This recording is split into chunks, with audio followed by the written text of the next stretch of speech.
সম্প্রতি সামাজিক যোগাযোগ মাধ্যমে গুঞ্জন উঠেছে বিয়ে করছেন দিঘি, কিন্তু আসলে কি বিয়ে করছেন তিনি? বিয়ে নিয়ে এই জোর গুঞ্জনের জন্য অবশ্য নিজেই দায়ী চিত্রনায়িকা প্রার্থনা ফারদিন দিঘি।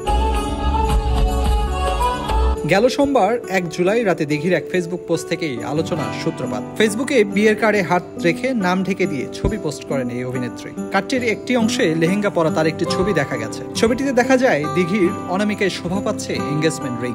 ওই পোস্টের ক্যাপশনে দিঘি লিখেছেন, আর অপেক্ষা করতে পারছি না, সবকিছুর জন্য আলহামদুলিল্লাহ। পোস্টের মাঝে রেখে যাওয়া রহস্য আর ইশারা দেখে রীতিমতো তোলপাড় হয়ে গেছে সামাজিক যোগাযোগ মাধ্যম। তাহলে কি আসলেই বিয়ে করছেন দিঘি? খুব শীঘ্রই কি বিয়ের খবর দিতে যাচ্ছেন তিনি, নাকি নতুন কোনো কাজের প্রচারণার কৌশল ছকে ভক্তদের বোকা বানাচ্ছেন দিঘি? দিঘির পোস্টে মন্তব্য ঘরে কৌতূহল ভক্তরা আলোচনা সমালোচনার মাধ্যমে সমীকরণে আসার চেষ্টা চালাচ্ছেন। তবে কারুই কমেন্টের উত্তর দেননি দিঘি। এবার অপেক্ষার পালা, বিষয়টি নিয়ে ভক্তদের কি ব্যাখ্যা দেন তিনি।